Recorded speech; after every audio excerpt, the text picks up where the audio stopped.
Pelita bagi kakiku, terang bagi jalanku. Firman-Mu. Kita belajar hari ini temanya tulus seperti merpati, cerdik seperti ular. Salah satu cara Papa di surga mengajar kita untuk hidup berkenan, menyenangkan hatinya, dan kita boleh jadi berkat buat banyak orang. Itu salah satu cara. Kalau kita lihat Alkitab, Papa banyak memberi contoh tentang kehidupan binatang-binatang itu. Nah, salah satu contoh burung Raja Wali. Wih, luar biasa. Papa memberikan contoh burung Raja Wali. Nah, rupanya begini, Papa menciptakan setiap mereka, ya, Papa menciptakan setiap mereka itu punya tujuan, punya maksud. Walaupun ada binatang-binatang yang diciptakan dengan licik karakternya itu, ya. Ada binatang-binatang yang diciptakan dengan karakter yang bagus, ya, dan banyak macam-macam lagi. Seperti contoh, ini bukan binatang, tapi pohon. Kita pernah tahu benalu, bukan? Saya waktu masih kecil itu mikir, benalu ini merusak. Saya pernah punya tanaman, ya, pohon mangga. Nah, saya nggak ngerti,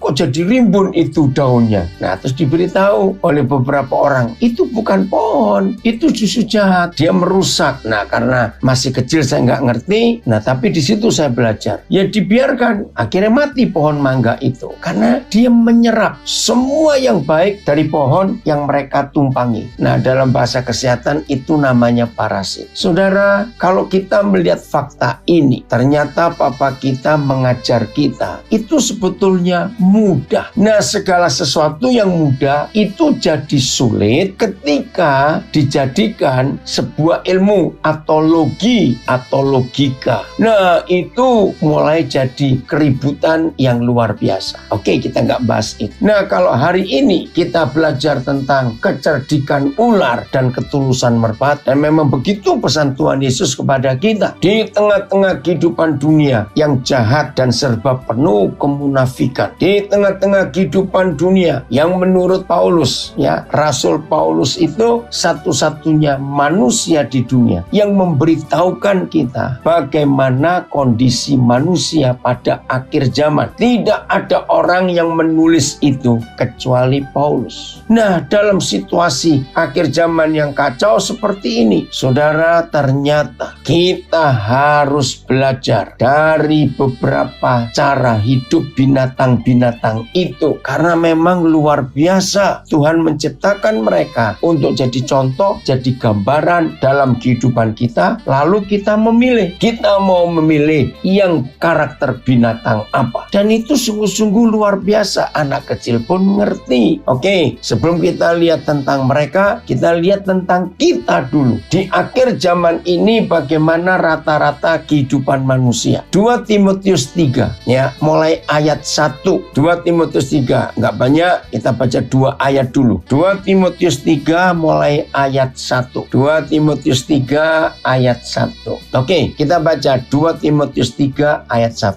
Oke, judulnya itu, ya, dalam Alkitab, keadaan manusia di akhir zaman.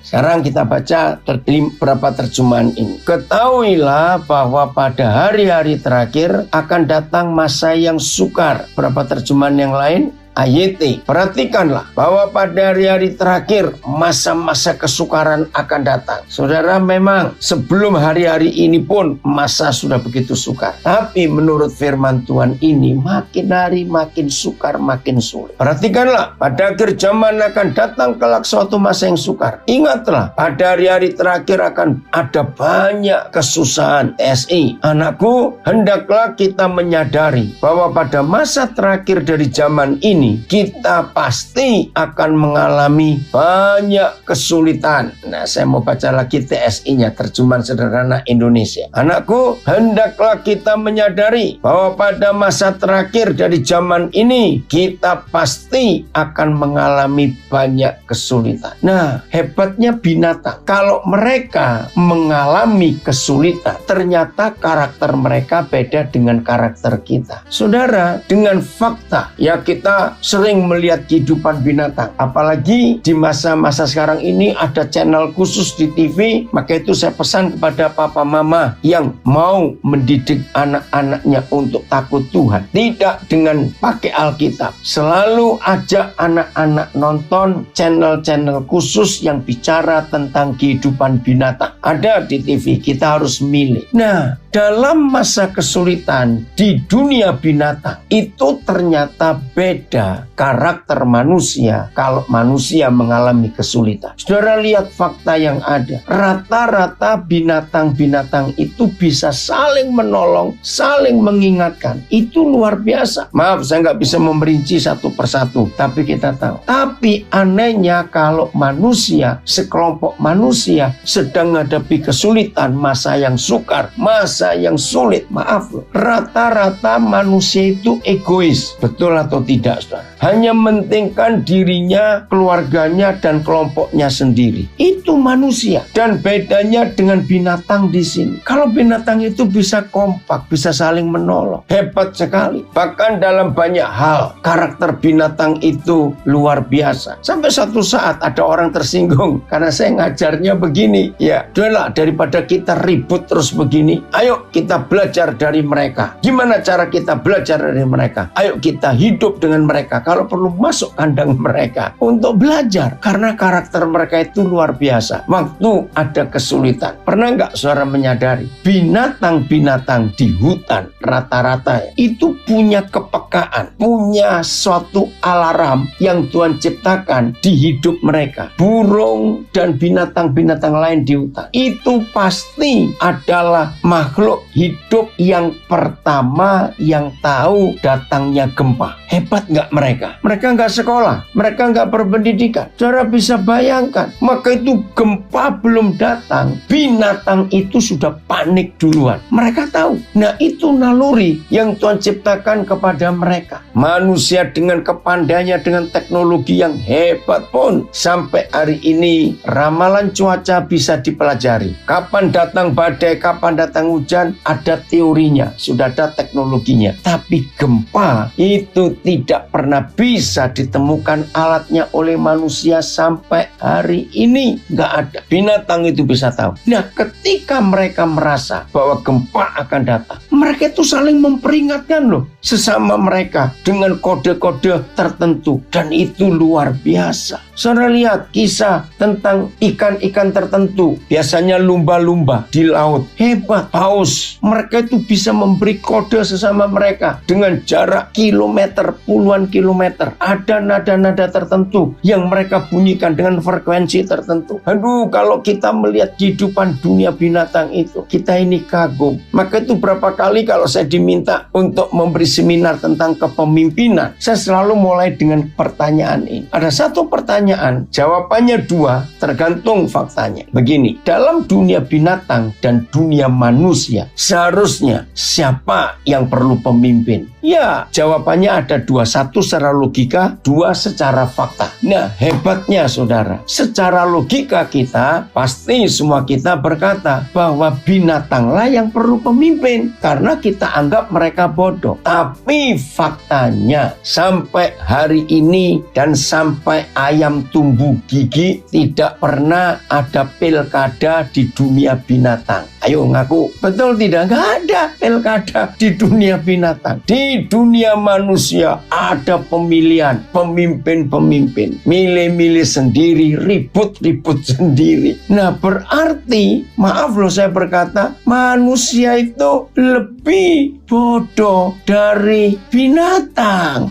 Itu yang luar biasa. Siapa pernah menemukan teori fisika yang dipakai oleh jenis-jenis burung tertentu? Kalau mereka terbang, mengapa selalu membentuk huruf V tapi yang terbalik? Pasti ada satu pemimpin di depan, lalu jejer-jejer membentuk V. Saudara, ternyata dalam pelajaran fisika dan aerodinamika itu ditemukan teori mereka sangat hebat. Wah, itu nggak bisa dimengerti dalam dunia manusia. manusia. Nah, jadi mereka itu kompak, nggak mau terbang sendiri-sendiri. Mereka sadar, walaupun yang di depan itu pemimpin, tetapi dia tetap perlu tim yang lain yang membentuk huruf V kebalik itu. Coba bayangkan betapa hebatnya mereka. Maka itu ketika kita melihat fakta tertulis ini 2 Timotius 3 ayat 1. Di masa-masa seperti ini kesulitan hidup luar biasa. Lihat contoh, ternyata orang-orang kesetanan yang tamak akan uang, berani malsu vitamin, aduh ngeri sekali, berani malsukan oksigen dan macam-macam, menimbun ini menimbun itu. Nah, binatang gak ada yang rakus seperti itu. Ayo kita belajar, saudara. Maka itu yang masih pelit-pelit, pindahlah kamu tidur dengan binatang supaya kamu gak jadi pelit lagi. Tersinggunglah. Maaf. Binatang itu luar biasa, suka berbagi. Saya ambil contoh, jangan tersinggung karena masih pada kalimat. Coba TSI-nya lagi. Jangan tersinggung ya kalau saya beri contoh ini yang terjemahan sederhana Indonesia. Anakku, hendaklah kita menyadari bahwa pada masa terakhir dari zaman ini, Tuhan tolong kami, kita pasti akan mengalami banyak kesulitan. Nah, salah satu yang terpenting saya belajar dari mereka, saudara, ya, perhatikan,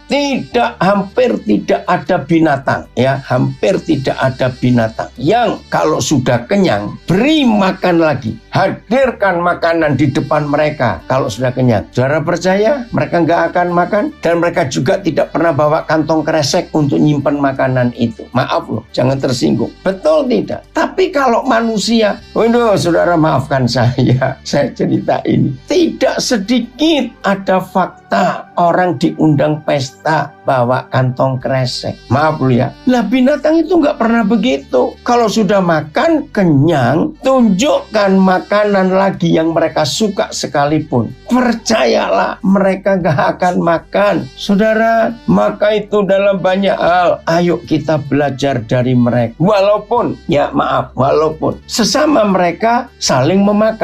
Itu wajar, sebab ya Tuhan ciptakan begitu, saling menolong. Artinya ini yang saya kagum. Jadi binatang itu berani memberikan tubuhnya, itu berkorban supaya yang satu atau yang lain. Binatang buas itu tidak menerkam yang lain, cukup berikan satu saja. Itu saya menangis waktu saya menemukan fakta itu. Ngerti ya maksudnya? Jadi kalau kesekumpulan binatang ya yang dimangsa oleh singa atau harimau, maka pasti ada satu yang sepertinya berani menyerahkan dirinya. Makan aku saja, yang lain suruh pergi duluan. Wah, itu luar biasa. Maka itu satu kali kita pernah lihat foto seekor induk rusa yang mengorbankan nyawanya karena dia ingin anaknya yang selamat. Aduh, foto itu bagus sekali. Lehernya induk rusa ini sudah dicengkeram oleh gigi harimau itu, dan dengan mata yang tenang dia menyuruh dalam bahasa mereka anaknya itu lari duluan. Wah, waktu saya lihat foto itu luar biasa mereka. Nah, itu mereka. Suatu hari saya dapat ilustrasi dari seorang hamba Tuhan dari NTT. Ya, saya nggak akan lupa karena dia pernah dengar khotbah saya bagaimana hidup ini harus memberi, harus berbagi. Nah, terus bilang, Koden, tolong sampaikan kalau Koden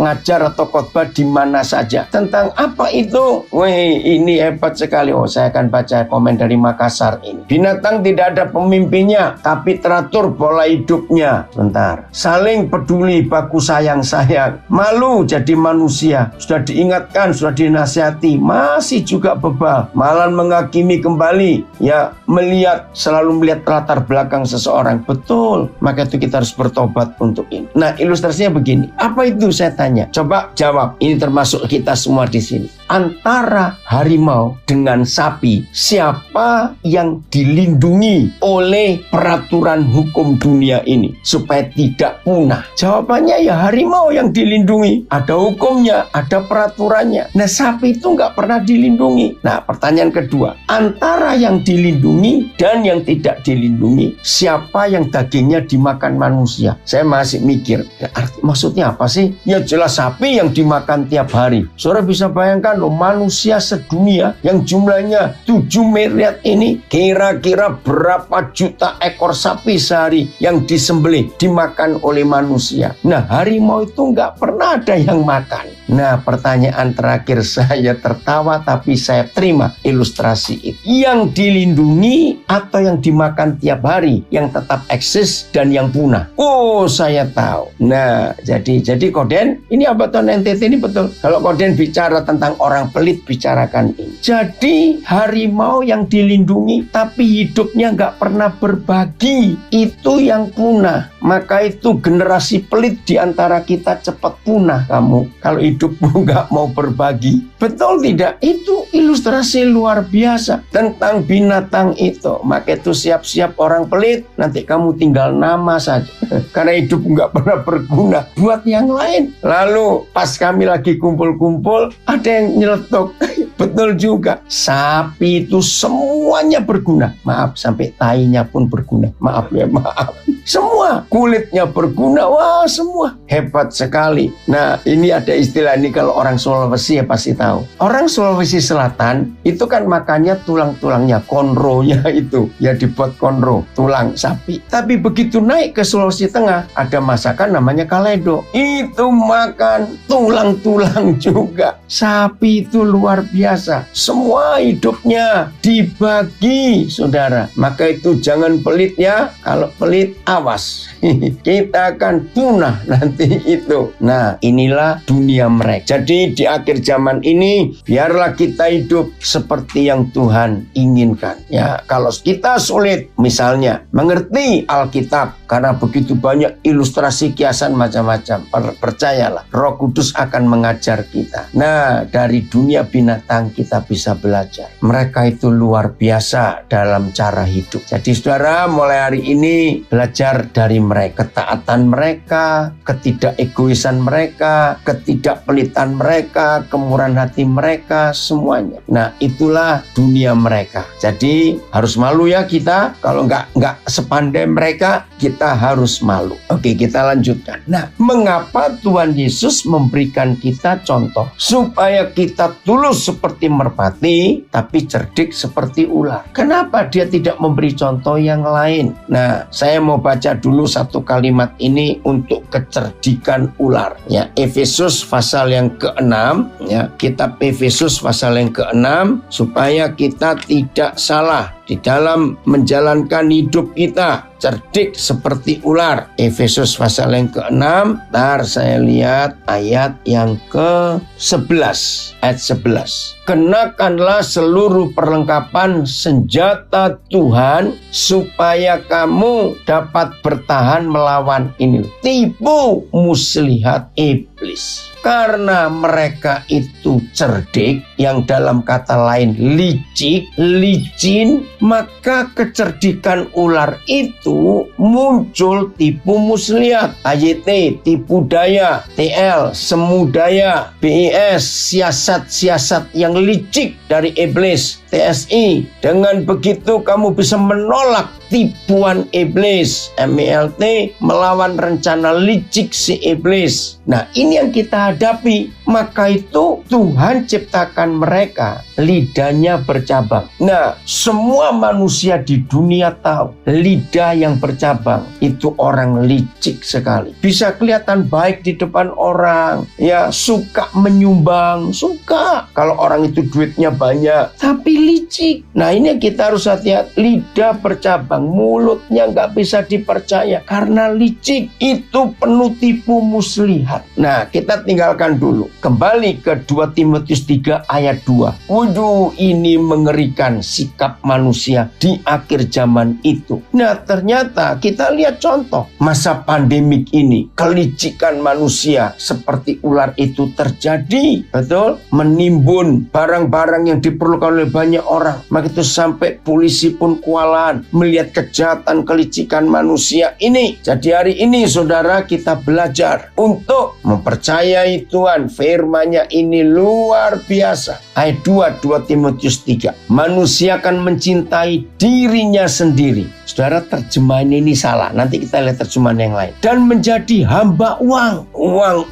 Uang semuanya. Mereka akan membual. Nah, ini licik. Ini keculasan mereka. Membual, bohong, menipu, dan menyombongkan diri. Mereka akan menjadi pemfitnah. Mereka akan berontak terhadap orang tua. Dan tidak tahu berterima kasih. tidak mempedulikan agama. Sebetulnya yang dimaksud tidak mempedulikan peraturan-peraturan, hukum-hukum AYT. Sebab karena situasi sulit, sukar di akhir zaman. Sebab orang akan menjadi pencinta diri sendiri, pencinta uang. Nah, kata narsis itu diambil dari ayat ini. Dalam bahasa Yunani memang ada satu dewa yang disembah. Dewa ini narsis namanya, yaitu selalu mencintai diri sendiri, pesolek. Dewa ini pesolek ya, suka mendandani dirinya dengan segala macam cara. Maka itu kata narsis itu muncul dan tertulis di Alkitab ini ya. Saya ulangi, sebab orang kan menjadi pencinta diri sendiri, pencinta uang, pembual, sombong, penghujat, tidak taat pada orang tua, tidak tahu berterima kasih, tidak suci. PS, manusia akan mementingkan dirinya sendiri, bersifat mata duitan, sombong, dan suka membual. Mereka suka menghina orang, memberontak terhadap orang tua, tidak tahu berterima kasih, dan membenci hal-hal rohani. TSI, banyak orang akan mengasihi dirinya sendiri, mata duitan, sombong, dan suka memuji diri sendiri, suka menghina orang lain, tidak mentaati orang tua, tidak tahu berterima kasih, tidak menghormati Tuhan. Saudara, saya baru mengerti ketika suatu hari ada seorang suami yang datang minta pendapat. Nah, itu saya kaget sekali, saudara. Kenapa saya kaget? Ternyata istrinya itu menggenapi ayat ini. Nah, saya itu baru tahu. Jadi istri itu nggak peduli dengan urusan rumah tangga, nggak peduli dengan urusan anak-anak, bahkan urusan suaminya pun dia nggak urus. Lalu saya tanya, lalu istrimu itu ngapain aja? Dia hanya ngurus dirinya sendiri. Dari bangun pagi sampai dia mau tidur, dia hanya ngurus diri sendiri. Dia itu suka cermin, ya, dia sering senyum-senyum sendiri di depan cermin. Bukan gila loh, saudara. Kalau dia beli apa-apa hanya untuk dia. Sampai anak-anaknya pun gak pernah diperhatikan. Mama ini gak pernah tanya kepada anaknya, kamu pengen makan apa? Gak pernah tanya, nanti pakaianmu bagaimana? Kamu sekolahnya bagaimana? Sama sekali tidak. Saudara, itu menyedihkan sekali. Sampai suaminya sama sekali. Jadi kalau di rumah itu cuma, apa kabar? Oh ya, gimana? Sudah gitu saja. Saya belum pernah ketemu. Terus saya bilang, apakah pernah dibawa ke psikiater? Dia nggak mau. Nah, ternyata dari semua terjemahan Alkitab bahasa Mandarin itu yang paling tepat untuk menerjemahkan orang mencintai diri sendiri itu narsis. Itu dalam bahasa Mandarin. Sayang, saya nggak bisa mengucapkannya ya. Nah, ini yang bahaya. Jadi orang hanya sibuk dengan dia sendiri. Dia nggak peduli. Ya, ini mengerikan dan sudah terjadi karena setan sedang bekerja di akhir zaman ini dengan cara yang mengerikan sekali. Jadi ayo kita bertobat ya. Jelas, saudara? Nah, jujur ya, jangan tersinggung. Jujur, kalau ada di antara kita saat ini sedang narsis, sedang mencintai diri sendiri, nggak peduli orang lain. Nah, cinta uang. Ya, saudara, aduh kok saya ngomong ini rasanya berat sekali ya. Zaman ini setan bekerja paling gampang membuat orang-orang itu egois. Nah, saya menemukan satu kata pendek di dalam ayat 2 ini. Apa itu? I don't care. Hari-hari ini kita melihat orang tidak peduli dengan orang lain karena sibuk ngurus diri sendiri. Dan tolong ya saudara, roh ini sedang bekerja keras. Dengan dahsyat roh ini sedang merajalela di seluruh dunia. Mengerikan sekali. Kiranya tidak ada seorang pun di antara kita yang kerasukan roh manusia akhir zaman ini. Serius saya berkata, jangan. Saudara, hanya satu cara kita untuk menang terhadap roh narsis, roh yang hanya sibuk untuk ngurus diri sendiri, nggak ada waktu untuk memperhatikan orang lain, tidak mau berbagi sama sekali. Alasannya sederhana, ya karena kami juga lagi perlu, apalagi dalam masa seperti ini. Kalau tiba-tiba anak kami sakit, kalau tiba-tiba ini, bagaimana? Saudara, ayo kita belajar. Maaf ya, saya cuma memberi kesaksian. ketika salah seorang anak rohani saya meninggal karena COVID. Nah, beritanya ya memang mendadak sekali. Saya kaget karena di berita itu dikremasi. Maaf ya, saya nggak ingin berdebat masalah ini.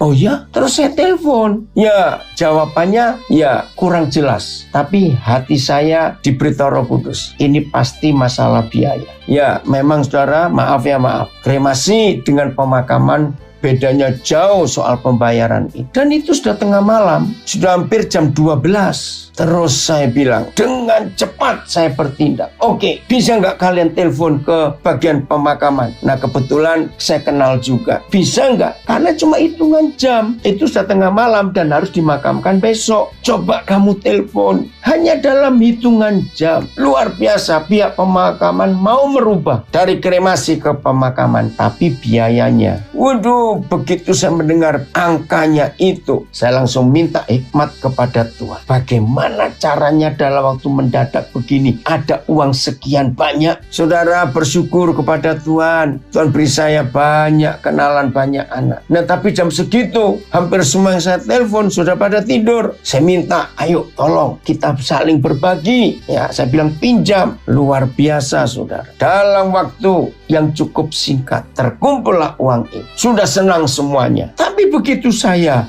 lihat, loh, ini karena sudah tengah malam, sudah lewat, itu sudah jam 12 lewat. Apa yang terjadi? Ternyata transfernya ini masuknya Senin dan itu hari Sabtu. Waduh, bagaimana ini? Nah, ini untungnya kalau punya banyak sahabat. Saya telepon lagi bagian pemakaman saya kenal. Saya bilang, sudahlah, saya jaminannya. Jawabannya, oh nggak apa-apa. Kalau korden pasti, ya ini uangnya sudah masuk ya ke keluarga itu. Cuma nggak tahu bagaimana ada tulisan baru terkirim hari Senin. Wah, nggak apa-apa. Wih, saya lega sekali. Saudara, ayolah, dalam hidup ini kita harus menggenapi firman Tuhan. Ada yang tanya di Facebook, mau bertanya, jika orang seperti ini cinta diri, egois, tak peduli dengan orang lain, suka fitnah, penuh intrik, haus pengakuan, waduh lengkap sekali ini, haus pengakuan, pelit, jahat kepada karyawannya, roh narsis, jika tidak bertobat dan meninggal dunia, apakah masuk surga atau tidak? Nah, urusan masuk surga atau tidak bukan urusan kita, itu semua urusan Tuhan. Bahkan kita sendiri tidak boleh berani berkata pasti masuk surga kalau kita tidak bertobat sungguh-sungguh. Kenapa? Oh, ada yang komen, masuk sampingnya surga katanya. Awas ya.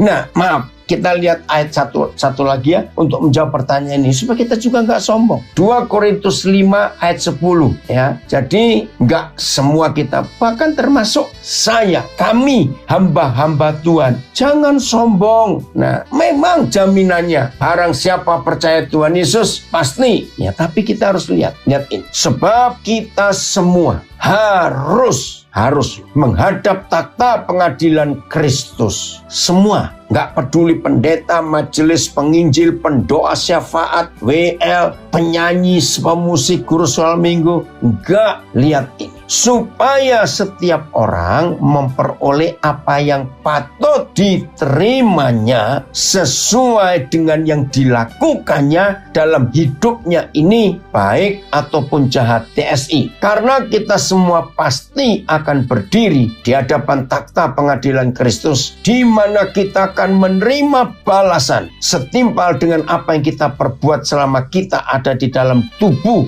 duniawi, dan memberikan pertanggungjawaban atas perbuatan kita yang baik maupun yang jahat. Jadi kita nggak bisa sombong, ya. Jadi kalau saya baca ayat ini, saya akan berkata, saya pun belum tentu akan masuk surga. Karena menurut kitab Ibrani, semua kita itu dinilai di langkah terakhir kita, di hari terakhir kita bagaimana. Itu hebatnya keadilan Tuhan. Jadi jangan kita mentang-mentang loh ya. Maka itu pertobatan kita harus tiap hari selalu hidup benar di hadapan Tuhan. Oke, saya lanjutkan. Jadi saudara, kita harus cerdik seperti ular. Tapi bukan kelicikannya yang kita jalani dalam hidup ini. Nah, kelicikan ular ini yang harus kita jaga baik-baik. Nah, masalahnya nggak ada orang yang bisa tahu isi hati kita. Oke, saya sudah bilang tadi ya, maaf, jangan debat masalah kremasi dan pemakaman. Saya sudah bilang. Tapi begini, Tuhan berkata dari debu kembali kepada debu, bukan dari debu ke abu. Beda. Oke ya, lanjut. Nah, karena hati manusia itu satu-satunya tempat, satu-satunya bagian dalam hidup kita yang tidak pernah ada orang tahu. Itu keren sekali. Pikiran kita bisa dibaca orang. Body language, gerak-gerik tubuh kita, orang bisa menilai dia mau apa, mau apa. Orang bisa berkata, kamu makan yuk. Enggak, aku masih kenyang. Tapi enggak lama kemudian perutnya bunyi. Betul? Jadi semua bagian dalam hidup kita itu bisa dibaca orang dan enggak bisa menyembunyikannya. Orang yang hatinya jahat, matanya kelihatan jahat. Betul tidak? Maka itu ada istilah mata maling, pasti ketahuan. Tapi hati kita ini satu-satunya tempat yang paling tersembunyi dan rahasia. Saya ulangi, hati ini yang paling licik, paling tersembunyi, dan paling rahasia. Wih, ngeri sekali saudara sikap hati ini. Maka itu, kelicikan itu ya perlu waktu untuk menilai atau melihat aslinya orang ini bagaimana. Suami istri sering dibuat kaget oleh apa yang pasangannya lakukan. Tiba-tiba saja, yaitu karena suami istri pun gak pernah saling tahu isi hatinya masing-masing. Walaupun sudah menikah sekian puluh tahun, pokoknya hati ini penuh misteri dan penuh rahasia. Ini yang kita harus tahu dalam hidup kita. Maka itu Tuhan kita benci kemunafikan, benci kepura-puraan. Karena apa? Dia tahu semuanya hati kita. Maka kita tidak boleh untuk menyembunyikan apa-apa di hadapan Tuhan. Karena dia tahu ya. Jadi kita harus siap untuk menghadapi pengadilan itu. Oke, kita lihat kitab Yeremia. Supaya hati kita bersih dan kita tidak punya sikap ular itu. Yeremia 17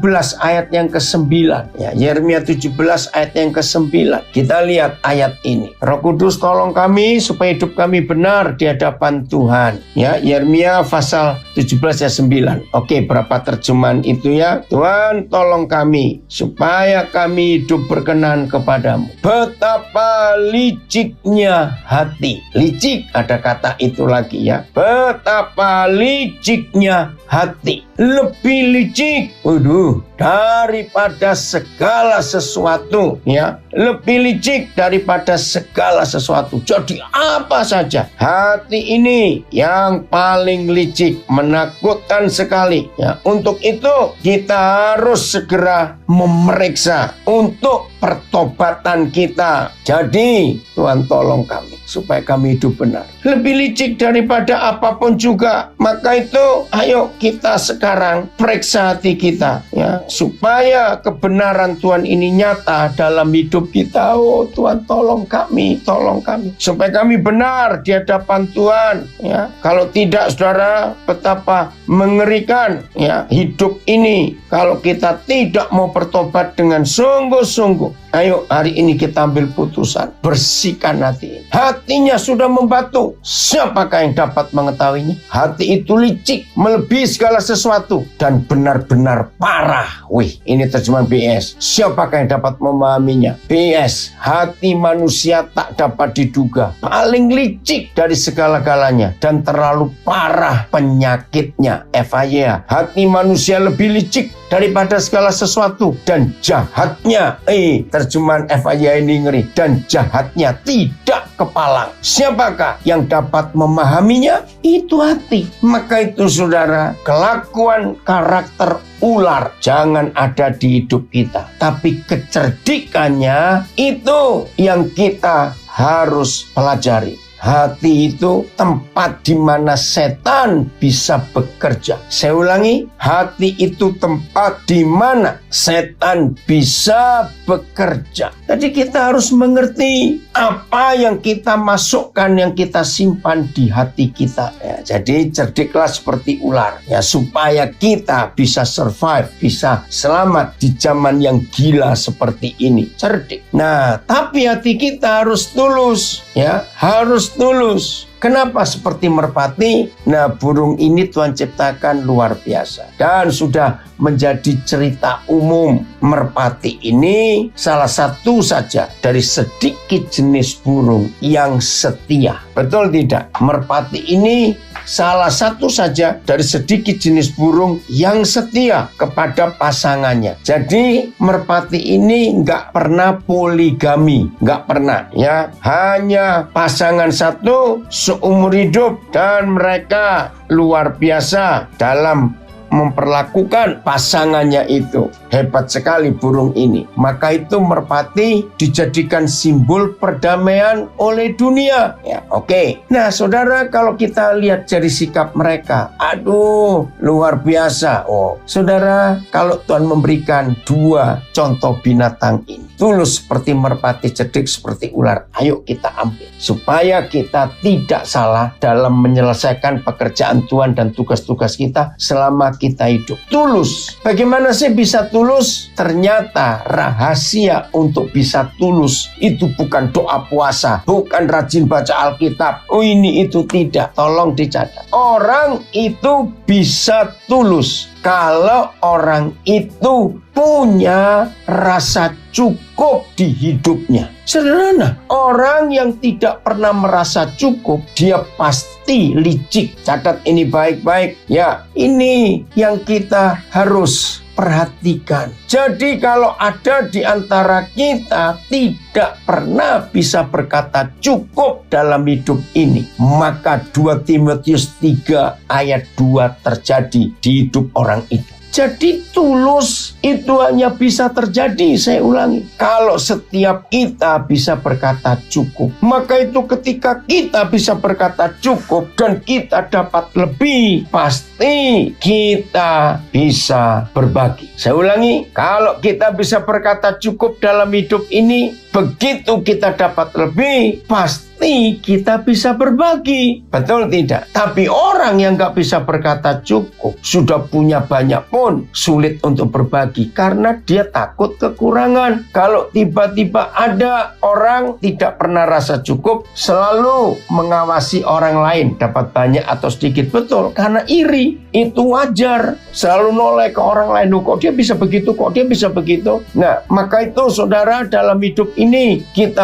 harus menyadari rasa cukup itu penting. Nah, celakanya orang yang tidak merasa cukup, orang yang tidak merasa cukup, dia pasti jahat. Maaf, jangan tersinggung. Loh, kenapa jahat? Iya, karena orang yang tidak pernah merasa cukup, dia iri, selalu lihat keadaan orang lain, dapat banyak atau sedikit orang itu. Yang kedua, orang yang tidak pernah merasa cukup, dia akan jahat pada orang lain. Karena apa? Dia ingin dapat banyak juga. Wih, sadis sekali. Nah, saudara, di dunia binatang nggak ada sikap. Jadi rahasianya supaya kita bisa tulus seperti merpati, milikilah rasa cukup dalam hidup. Nah, musuh rasa cukup, ya, tolong dicatat, musuh rasa cukup, ya. Ini yang kita harus tahu. Apa itu musuh rasa cukup? Takut dan khawatir. Orang yang dihantui ketakutan dan kekhawatiran untuk hari esok, orang itu pasti pelit, sulit berbagi. Kenapa? Karena dia takut. Iya, kalau tiba-tiba mendadak ada ini, ada itu, terus aku nggak punya bagaimana? Nah, itu kelicikan si ular untuk menipu orang itu. Jadi saudara, simpan ini. Saudara dan saya bisa tulus, tidak ada trik, tidak ada intrik, ya, tidak ada udang di di balik batu. Tidak ada motivasi-motivasi tersembunyi untuk mencari keuntungan diri sendiri dan menjatuhkan orang lain. Kalau saudara dan saya bisa berkata cukup untuk aku, untuk keluargaku, cukup, maka begitu kita punya lebih, maka kita bisa berbagi. Ya, jadi inilah kemenangan kita. Di dalam rasa cukup itu, setan tidak bisa bekerja sama sekali dalam hidup kita. Woi, ini sungguh-sungguh luar biasa. Keren ya saudara? Nah, maka itu dalam hidup ini jangan kita punya ketakutan, kekhawatiran tentang masa depan kita. Kalau kita hidup benar di hadapan Tuhan, Tuhan pasti akan menolong kita. Nah,